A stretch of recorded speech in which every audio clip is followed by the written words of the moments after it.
Madame, Monsieur, chers internautes d'Ivoire TV, bonjour.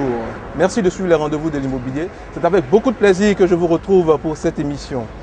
Notez que désormais, cette émission connaît une touche améliorative autant dans ses rubriques que dans l'esthétique de sa présentation. Dans la rubrique L'entretien du jour, découvrez comment Drissa Traoré, un simple charretier, en Côte d'Ivoire on dira un autre tigui, est devenu aujourd'hui un grand acteur de l'immobilier.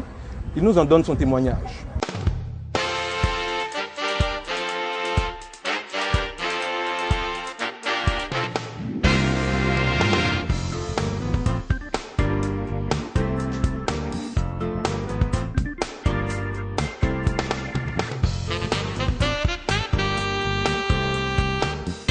Bonjour monsieur. Bonjour.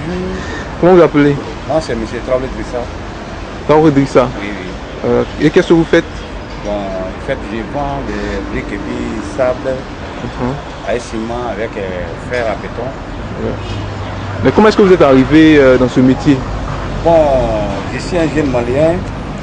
Je suis venu en Côte d'Ivoire ici, ça fait presque 20 ans.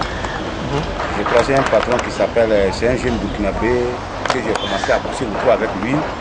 Petit à petit, quoi, en ce moment, les quartiers de Pégoudi, c'était commencement, quoi. Il n'y avait pas de maison, j'ai poussé autour. J'ai regardé comment ils faisaient les billes, comment ils font les ciments. Presque 3 ans, hein. Bon, après, on dormait au rond-point ici, là. Au Palmeiras, on avait fait un petit baraque, parce qu'on n'avait pas de soie, quoi. J'ai poussé les bananes, les femmes, les bagages, un peu. Je viens dormir au dehors, petit. Jusqu'à j'ai eu un petit économiste de quelque chose de 100 000. Je reprends les travaux. On commençait à payer les sables en ce moment, les sables qui étaient réservés de 45 000. Je paye ça, puis je paye le ciment, 5 paquets, je me débrouille moi-même pour taper un peu. Jusqu'à je me suis resté dedans, doucement. Bon, j'ai vu que c'est un travail, bon, quand tu fais, Dieu merci, c'est mieux que au lieu d'aller faire ici, c'est là, des vagabonds. Quand tu fais un peu, que tu gagnes ton pain, il faut dire Dieu merci. Donc on est resté dedans un peu jusqu'à les Libanais sont venus nous proposer les fers à béton, comment on vend, ils nous donnent des crédits, on vend, on les rembourse. Bon, jusqu'à petit à petit quoi. Je suis resté dedans un peu, jusqu'à, j'ai laissé le vautour encore, je ne pousse plus. Jusqu'à aujourd'hui, je peux dire Dieu merci. Voilà le temps, quand on voit les trucs. Aujourd'hui, j'ai mes petites familles. Bon, je gagne un peu dedans quoi. Voilà, donc vous avez commencé avec 100 000 francs. Oui. Waouh. Et dit qu'il y a des gens qui ont 500 000 francs, ils ne savent même pas ce qu'ils vont faire avec. Alors là, vraiment, vous êtes courageux. Comment est-ce que vous vendez? Bon, un voyage de sable comme ça, bon, par exemple, j'ai payé ça à 85 000. Je prends au moins 3 tonnes de ciment pour taper ça. Vous voyez, non? Je prends les gens, le paquet de ciment, ils tapent ça. Un paquet à 700 francs.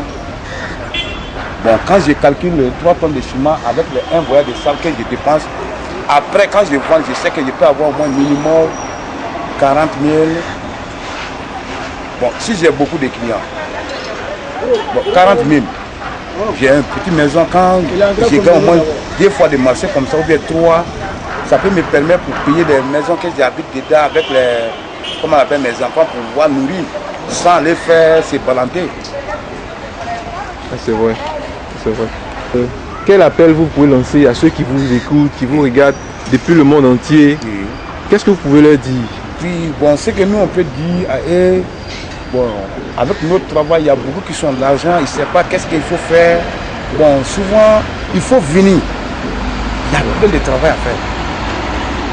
Par exemple, tu peux prendre des trucs à vendre, tu peux vendre des fêtes, tu peux vendre des poids.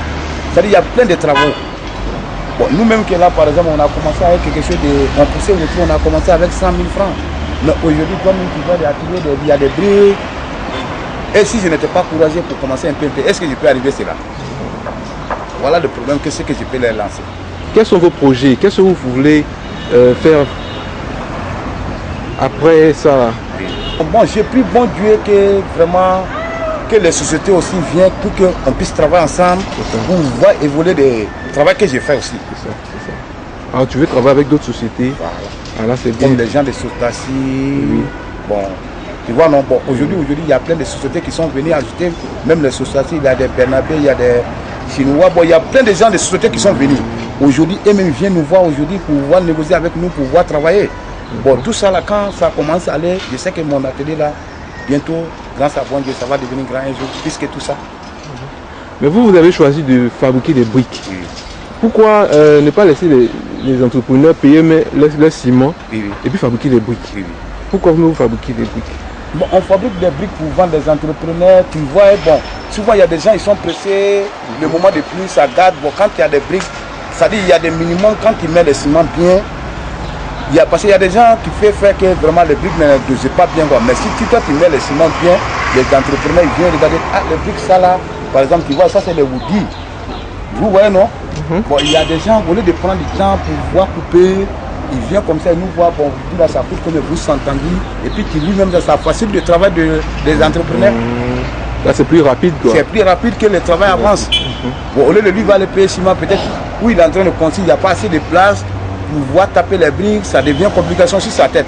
Bon, lui, il est obligé de venir chez nous ici pour pouvoir payer pour aller faire. Mais qui sont vos clients généralement? Bon, notre client, généralement, la plupart, ce sont des entrepreneurs.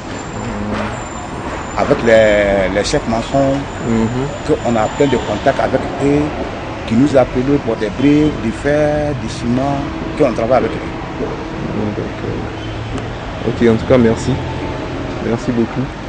Et vraiment du courage. Merci. Vraiment beaucoup de courage. Vous faites un bon travail. Merci. Et voilà. La rubrique Focus Immo nous conduira dans la commune de Cocody, plus précisément au quartier de la Riviera Palmeraie, où des jeunes Ivoiriens nous font découvrir le métier de staffeur.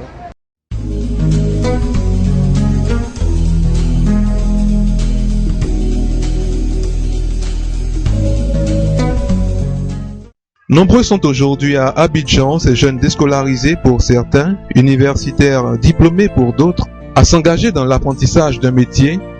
Les entreprises de la place leur exigent souvent jusqu'à 5 ans d'expérience professionnelle. Et pourtant, ces jeunes n'ont même pas encore eu la chance d'obtenir un premier emploi. L'immobilier se présente alors comme un secteur pourvoyeur d'emplois qui attire chaque jour des jeunes en quête de travail. Richard est étudiant en licence de lettres modernes à l'université de Cocody. Avec ses amis, il a appris le métier de staffeur. Alors bonjour monsieur. Oui, monsieur, bonjour. Alors, qu'est-ce que vous faites comme ça? Nous sommes en train de fabriquer un morceau de plafond. Un morceau de plafond. Voilà. Et avec Ça, une corniche. une corniche. Une corniche. Et avec quel matériau faites-vous? Vous voyez ça, on appelle ça le plâtre. Le plâtre, c'est un produit qui n'est pas...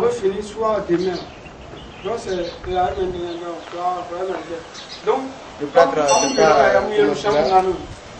c'est un produit qui est fabriqué en Côte d'Ivoire. On vient de la Tunisie. Voilà.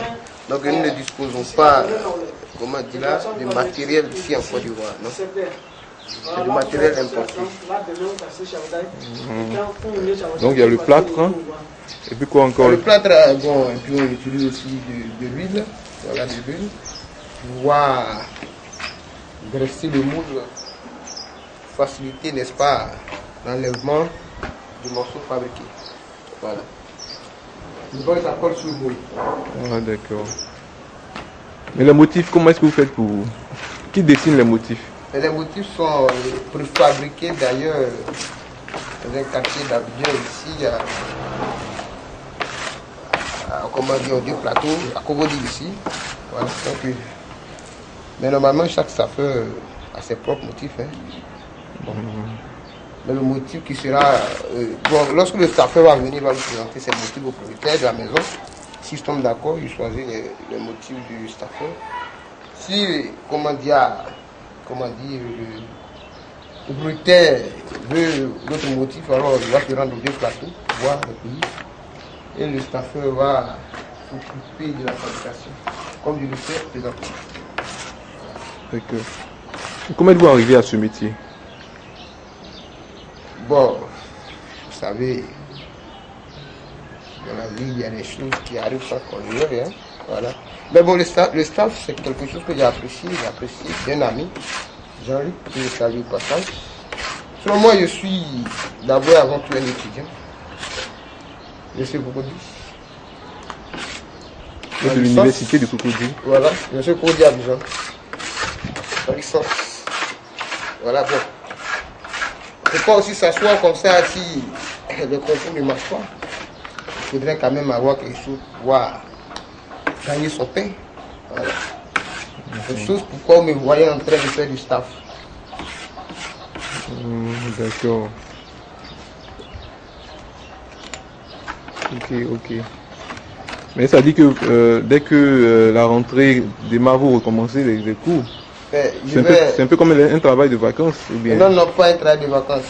Mais il n'y a pas d'autre chose à faire, même si je dois reprendre à l'université. Mais s'il n'y a pas d'argent, je ne vais pas aller prendre des pierres pour m'inscrire. Voilà. Donc, on va essayer de faire les deux à la fois. Être à cheval entre le métier et aussi la connaissance intellectuelle. Voilà. D'accord. Ok. Merci. Le staffeur est un artisan d'art du bâtiment. Il réalise des éléments de décoration intérieure et extérieure en staff, qui est un matériau en plâtre spécifique composé de fibres et de toiles. Ce métier requiert de grandes connaissances en art, en histoire de l'art et en décoration. Le staffeur peut réaliser divers éléments, cloisons, colonnes, corniches, plafonds, rosaces, isolation. À partir de dessins, il crée des moules et des formes dans lesquelles il verse le staff pour obtenir après séchage la forme désirée. Le staffeur doit être doté d'un sens esthétique, d'une capacité d'adaptation et de création, d'imagination, de précision, de rapidité et de résistance physique. Bon, le staff, s'il y a une maison, on n'a pas fait le staff dedans. C'est pas trop ça parce que souvent les mines ne sont pas propres et la dalle, si c'est une dalle, si on a tiré l'enduit dessus comme staff, on a mis staff dessus, ça rend la maison encore jolie. Et si c'est au niveau du tôle, on fait, souvent les gens appellent ça faux plafond. Voilà, il y a dessin, il y a aussi on fabrique un plafond lisse, voilà. Et ça rend la maison jolie. Et au niveau du plafond, ça glace dans la maison. Et ça dégage la chaleur. Voilà. Et le mur aussi, quand on tire le mur, on met staff dessus, ça rend le mur propre et ça glace dans la maison. Est-ce que ça nourrit son homme? Bien sûr. Ça nourrit son homme, mais comme actuellement, c'est devenu nos chansons, le pays est dur, c'est pourquoi. Sinon, en tout cas, staff, c'est un métier, en tout cas, quand il fait, tu as des bénéfices dessus, en fait. Mais quelles sont les difficultés que vous rencontrez dans ce que vous faites? Au niveau du plafond, comme je l'ai dit, les plafonds en dessin, comme les plafonds même qu'on fait en staff, on appelle faux plafond.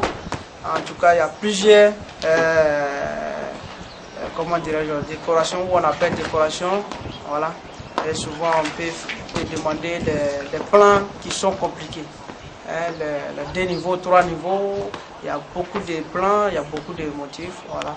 Et c'est ça qui est en tout cas compliqué dans le staff. Ah, c'est la réalisation des motifs, des plans, tout ça. Voilà, les plans hautes. Quels sont vos tarifs? En tout cas, nous, on n'est pas un tarif comme ça parce que on fait sur le mètre carré.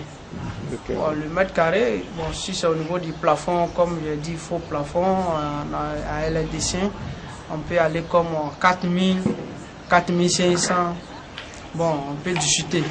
Et quand tu vois que si ça t'arrange, tu acceptes. Et si c'est au niveau du dalle, on doit faire stable dessus. Comment dirais-je, tu fais le mètre carré au moins 3000, 2500 ou discuter, et puis si ça t'arrange, tu t'engages.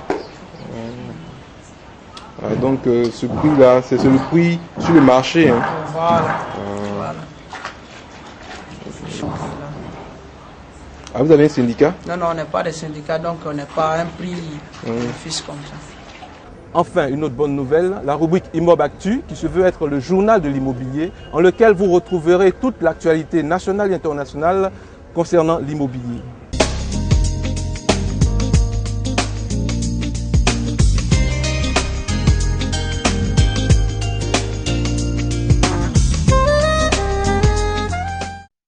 Industrie hôtelière. Le groupe français Accor Sofitel s'empare de l'hôtel Ivoire d'Abidjan. Le lundi 23 juillet dernier a eu lieu la cérémonie de signature du contrat de gestion d'exploitation de l'hôtel Ivoire d'Abidjan entre la Société des Palaces de Cocody et le groupe français Accor Sofitel. Créé en 1963, l'hôtel Ivoire d'Abidjan est le fleuron de l'industrie hôtelière en Côte d'Ivoire et dans toute la sous-région ouest africaine. Après un passage à vide qui a débouché sur une vaste rénovation encore en cours, le management de ce complexe sera pleinement confié au groupe français Accor le 1er janvier 2013.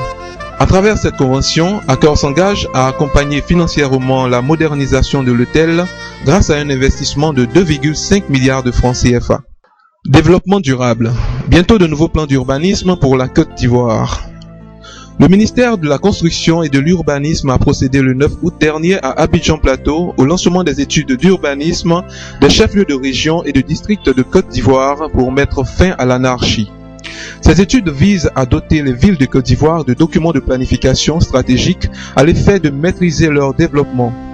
Le ministre Mamadou Sanogo a indiqué que ces études ne sauraient se faire avec des techniciens uniquement. Il a donc appelé toutes les composantes de la société à s'y impliquer véritablement. Il s'agit selon lui non seulement des agents des ministères techniques, le BNET, les collectivités décentralisées, les parlementaires, mais aussi les chefferies traditionnelles, les cadres, les leaders d'opinion et les associations de jeunesse. Il a aussi ajouté que les populations ont grand intérêt à s'impliquer dans ce processus, car les décisions qui seront prises s'imposeront à leur localité et qu'il serait difficile de corriger le tir. Burkina Faso, l'industrie hôtelière en crise.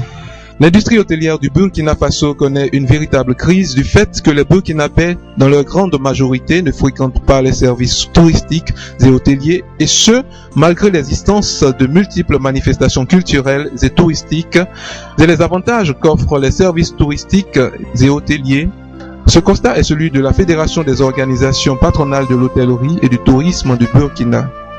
Afin de pallier au problème, la Fédération, en collaboration avec le ministère burkinabé de la Culture et du Tourisme, a au cours d'une conférence de presse le jeudi 2 août à Pacific Hotel présenté de nouvelles mesures visant à favoriser le tourisme à l'intérieur.